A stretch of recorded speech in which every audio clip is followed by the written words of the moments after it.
Les médias, vous en pensez quoi? Les médias officiels forment ce que j'appelle le quatrième pouvoir de l'oligarchie. C'est-à-dire que vous avez l'oligarchie en 4 pouvoirs. Le pouvoir politique, le pouvoir économique, le pouvoir administratif et judiciaire et le pouvoir médiatique. Aujourd'hui, vous avez des médias qui ont été rachetés par des milliardaires.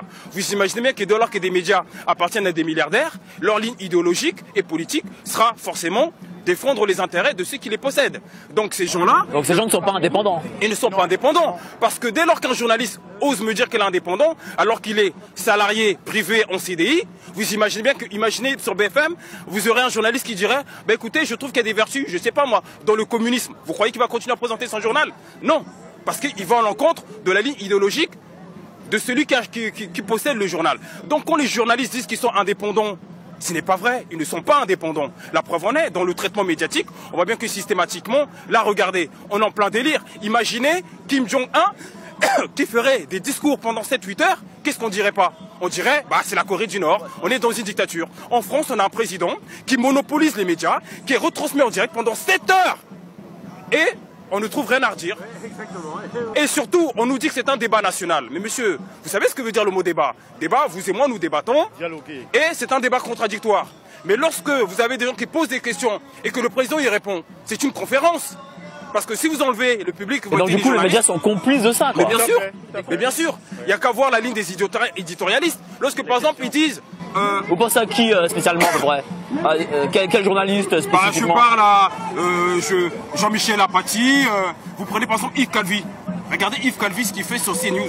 Lorsqu'il se permet de dénigrer les gilets jaunes. Est-ce qu'il est dans son rôle de journaliste? Je reçois quotidiennement des courriers de mamans qui élèvent 2 enfants toutes seules, qui gagnent 1 350 € par mois et qui voudraient pouvoir faire leurs courses normalement le samedi, mener une vie normale et qui ont donc les mêmes difficultés qu'une partie des gilets jaunes dont nous parlons, mais qui n'ont pas sombré dans la violence et qui en tout cas pensent qu'au bout de 8 semaines ça suffit. Le phénomène des gilets jaunes regarde ce que l'on sait aujourd'hui via Internet et via la mobilisation notamment sur les ronds-points. N'est-il pas une escroquerie, j'ai envie de vous dire, une escroquerie intellectuelle? C'est-à-dire qu'on s'est laissé impressionner par 287 000 personnes. Est-ce qu'il est un militant macroniste ou est-ce que c'est un journaliste? Je rappelle qu'il existe une charte, la charte de Munich, qui dit que les journalistes ont pour mission d'informer afin que la population puisse se faire sa propre opinion. Et pour vous, ils n'informent pas? Ils n'informent pas. Ils font de la propagande ou quoi? Bien sûr qu'ils font de la propagande. Ils font du militantisme journalistique. Et j'enlève le mot journal.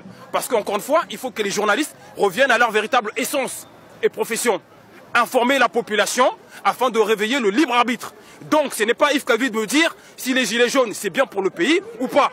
Lui il doit juste donner les informations afin que moi citoyen je me fasse ma propre opinion.